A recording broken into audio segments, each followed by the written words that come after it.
Good morning. It is Wednesday, the 4th of February. I'm Maeve McMahon, and this is Europe Today, your daily fix of European news and analysis, live here on Euronews.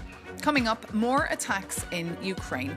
Russian strikes have been pounding the capital, Kiev, and the country's second largest city, Kharkiv, triggering deadly fires and further damaging energy infrastructure. While the US President Donald Trump insists talks to end the war are progressing, many Ukrainians are focused on survival as temperatures plunge to minus 20 degrees. All eyes today are on Abu Dhabi, where US brokered talks involving Ukrainian and Russian representatives are due to resume. For the latest, we're joined here in the studio by Euronews' Ukraine correspondent, Sasha Vakalina. Good morning, Sasha. Morning. So look, the Kremlin is targeting Ukrainian power plants just ahead of these talks, these alleged peace talks in Abu Dhabi. What should we expect today?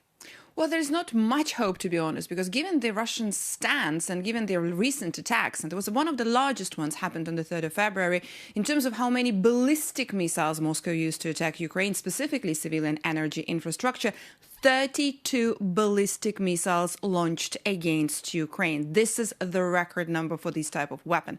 Zelensky already spoke, saying that Russia chooses terror and escalation rather than diplomacy, given that the attack happened 24 hours before those second round of talks in Abu Dhabi. He also said that the work of the Ukrainian negotiating team will be adjusted accordingly.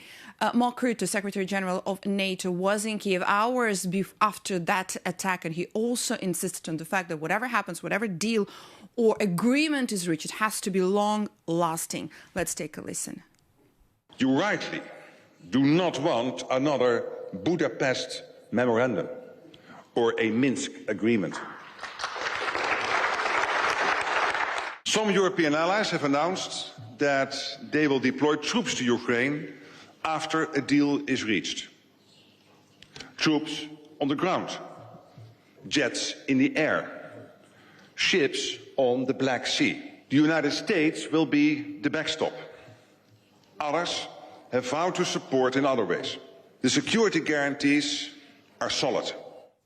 But all of that will only be available and possible if there is a deal, Maeve, and we are not there yet now. The Kremlin insisted again that to solve any critical issues like the territories, Zelensky would have to go to Moscow, to what Volodymyr Zelensky and his office said that in this case Putin could very well as well come to Kiev to sort that out. And what about President Macron? We saw him yesterday just saying he wants to reopen dialogue with the Kremlin. Tell us more. Yeah, that's interesting because Macron did speak and he said that the discussions are underway at the technical level about restoring the dialogue. He also insisted once again that this is being done in transparency and consultation with Volodymyr Zelensky. That was very important for him to make it clear that he's not doing it behind Zelensky's back and behind Ukraine. Remember the principle of nothing about Ukraine without Ukraine. Now let's take a listen to what President Macron had to say.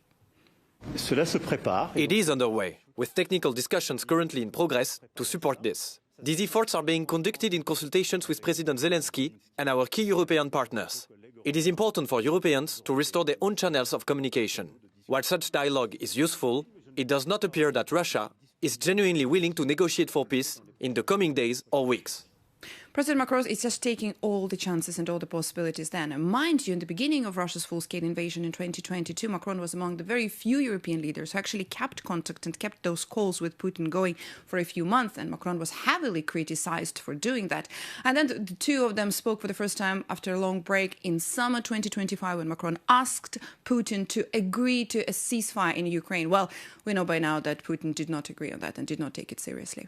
Okay, Sasha Vakalina, thank you so much for all those updates. And of course, you can keep an eye on Euronews.com for Sasha's reporting later on those talks. But now, coming up, we'll be joined by Mihai Popșoi, the Moldovan politician serving as Deputy Prime Minister and Minister of Foreign Affairs since January 2024.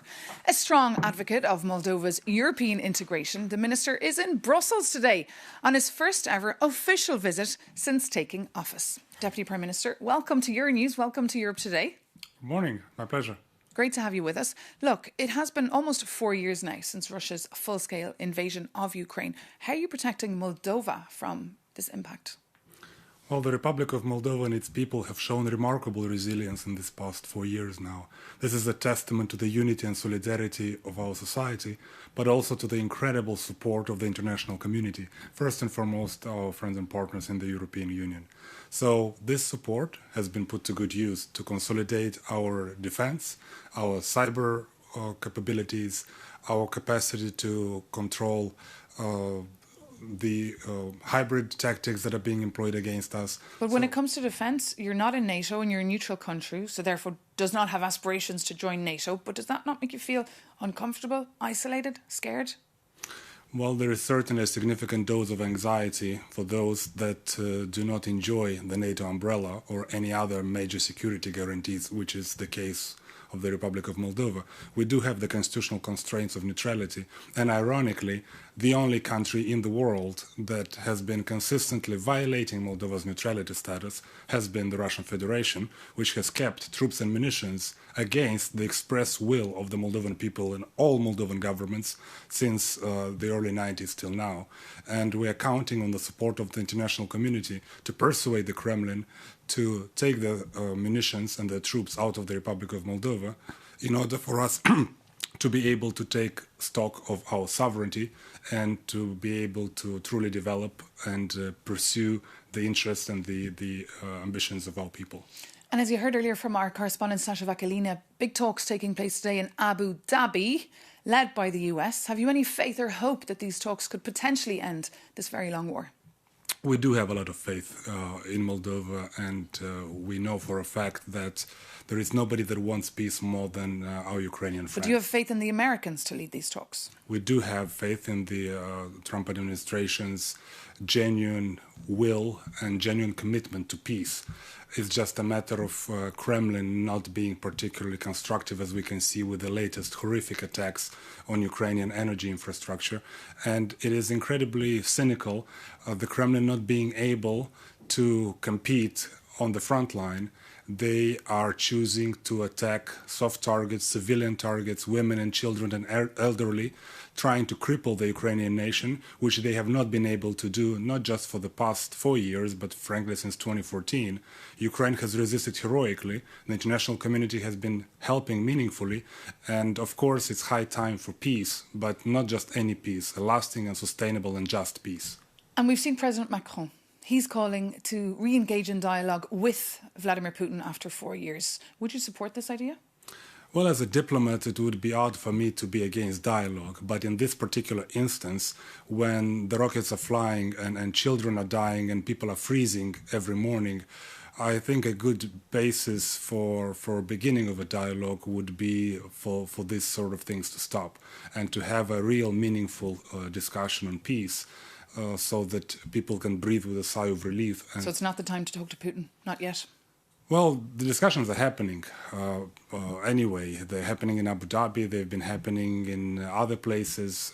It's just a matter of those discussions bearing fruit. And as I mentioned earlier, there is nobody that wants peace more than Ukraine. That just simply cannot be questioned.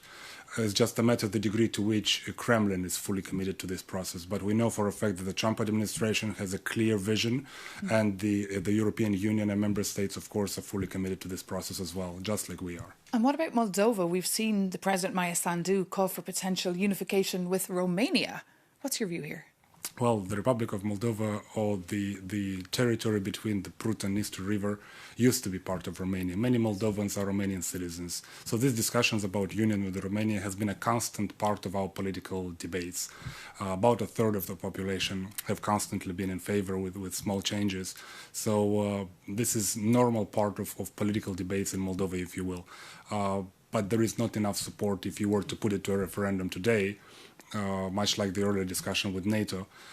And this sort of decision, of course, would need to be taken with a vast majority support of the citizens in a democratic society like Moldova is. So this is a normal part of political process in the Republic of Moldova. Fiery debate indeed back home in Moldova. But of course, you're in Brussels today and you're hoping one day to join the European Union. By when? Well, we have set ourselves a date to finish negotiations by 2028. to allow ourselves time to ratify the agreement.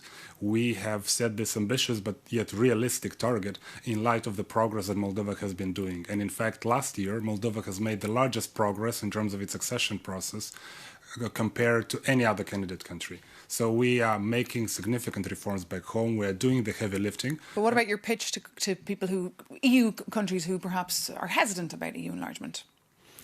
Well, enlargement is indicating the credibility, the strength and the resilience of the European peace project. The fact that there are countries like Moldova and many others who see incredible value in the European project is a vindication of what a success European Union has been for since the end of the Second World War. It has been a testament of the unity and solidarity and cooperation and peace. And of course, we want to be part of this family. OK, Deputy Prime Minister, thank you so much for coming into us. We'll see you again. Best of luck for your busy day here. Thank you. In Brussels. Well, now it is time to get the latest from our EU News editor, Maria Tadeo, who's reporting for us this week from the World Government Summit over in Dubai. Indeed, Maeve. Good morning from Dubai. And of course, the focus here is Iran. Is this region now heading into a full-on conflict between the United States and Tehran? Certainly in the context of the overnight escalation when an Iranian drone, quote, approached aggressively a U.S. aircraft carrier in the Arabian Sea. At the same time, the U.S. is building its own military presence, which could be read and interpreted in two ways. This is either a show of force to really prevent an escalation, a show of force to show Tehran that the U.S. is serious about its capabilities that could be deployed against them, or actually this is really the start now of a military operation that could take place potentially in the next few days, even as talks between the U.S. and Iran are still expected to take place at the end of the week. For the Gulf and the UAE, that is a concern. Yesterday, we heard from one of the sharpest, diplomats in the region, Dr. Anwar Gargash. He was the man behind the Abraham Accords and the advisor to the Sheikh, and he told the World Government Summit a regional escalation can still be prevented. It will lead to instability, and Iran seriously now needs to engage in dialogue with the United States. Let's take a look. I think that the region has gone through various calamitous confrontations. I don't think we need another one. But I would like to see direct Iranian-American negotiations leading to understandings that we don't have these issues every other day. Iran today needs to reach a deal. They need to rebuild their relationship with the United States. I think through reaching a deal, a political deal, a wider geostrategic deal that will actually be beneficial to the area. The Iranians are also helping themselves in ultimately what they need, which is rebuild their economy. And that was Dr. Anwar Gargash, as I mentioned, one of the most influential diplomats in this region, in the Gulf. And there's this dual track at the moment in which, yes, there is this military pent-up escalation and build-up. But at the same time, as I mentioned, talks between the delegations of the United States and Iran are still expected at this hour to take place at the end of this week. Maria Tadeo in Dubai there for us. And another big story, of course, coming out of that Dubai summit is Spain's Pedro Sánchez calling for a social media ban for under-16s. We will dive into that topic tonight on The Ring here on Euronews, so tune in for that. But now, with uncertainty gripping the world and tariff threats startling Europeans to the core, the EU and the UK are starting to eye each other up. And an EU-UK summit is set for this May. Our Jakobianis takes a look at their relationship status 10 years after the Brexit vote. They say you never forget your ex. And looking at the recent headlines, it seems the EU and the UK are thinking about getting back together, or at least becoming friends with benefits. But what benefits are we actually talking about? First, the done deal. Erasmus is back. Starting next year, British students can once again study at EU universities and vice versa. It's a massive U-turn. The UK government agreed to pay around 650 million euros a year to rejoin. Second, the stuck deal, defence. The plan was for the UK to join SAFE, the EU's 150 billion euro defence fund. But talks collapsed over the entry fee. The Brits found the price too high. So while Canada, which is an ocean away, successfully joined, the door remains open, but only if London pays up. Finally, the forbidden fruit, a customs union. And businesses wanted to cut red tape, and Brussels officially has an open mind about it. But for the British government, it looks like reversing Brexit. So despite the economic pressure, the political answer remains a firm no, sir. So where does that leave us? We are not seeing a full reunion. Instead, we are seeing a patchwork relationship. So they are friendly enough to have a dinner together, but strictly split the bill, and no sharing desserts. Jakub Janis there for us. And just this week, in fact, the European Parliament President, Roberta Metsola, said it's time to overcome historic gripes and reset relations with London. Now, the Parliament, of course, has no formal say in this, but her remarks have been gaining attention. For more, we can bring in Euronews' correspondent, Shona Murray, who's actually followed the Brexit negotiations for years. Shona, so tell us, is the EU trying to bring the UK back into its fold? Yeah, I was going to say it's back, but actually it's never went away, really, Maeve. Look, the mood music is very good. The relationship is the best it's been in the last 10 years. It's 10 years since Brexit. But I think objectively we can say that Brexit has not been good for the UK. It hasn't been good for the EU either. But in particular, the Brexiteers said that the advantage of Brexit would be that the UK could do this big trade deal with the United States. We know that probably won't materialise now. I think the British are really seeing what happened in Greenland. And we can see that the EU and the UK are moving in the same waters when it comes to new trade partners. Mercosur, India. Ursula von der Leyen might be going to Australia at the end of the month to resuscitate the Australian trade agreement. So we can see that they're sort of moving in the same direction. And we saw those overtures this week by, first of all, Pedro Sanchez, the Prime Minister of Spain, saying he misses the UK. That's a big deal because they had a hugely confrontational relationship over Gibraltar. And then Roberta Metsola, as you mentioned there, President of the European Parliament. Let's hear what she had to say. Europe and the UK need a new way of working together on trade, customs, research, mobility, and on security and defence. And this is about looking forward and doing what makes sense for Europe and for the UK today. It is time to exorcise the ghosts of the past, reset our partnership, and find solutions together.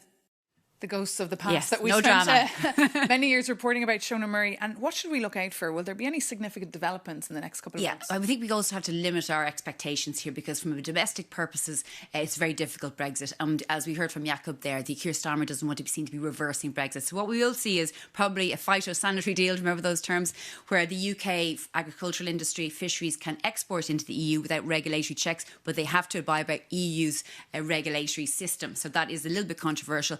We saw that the UK failed to access the EU's safe defence instrument. That was because the cost was too high, but the door remains open there. Where there is a discussion at the moment as to whether the UK defence industry can make a contribution and join the EU's €90 billion loan for Ukraine. So that could be part of a new sort of relationship. So there are overtures being made. There are better relationships, but I think it is quite limited now. Single market customs union re-engagement is really off the table for Keir Starmer, as much as many businesses would like to see it happen again. Maeve? But what is, of course, on the table is that EU-UK summit that will be taking That's place. right. Probably sometime in May. I mean, it was May last year, so they haven't confirmed the exact date, but it'll definitely be within the year. We'll keep a very close eye on that. And Shona Murray, you'll report on it for us. Thank you so much for that update here. But that does bring this edition of Europe Today to a close. For more news and analysis, do visit Euronews.com. You can also download our app so you can stay up to speed or follow us on any of our social media platforms. We love hearing from you, so do always reach out. Thank you so much again for tuning in. We'll be back tomorrow morning bright and early with more news and context, so don't miss that. See you soon, though, on Euronews.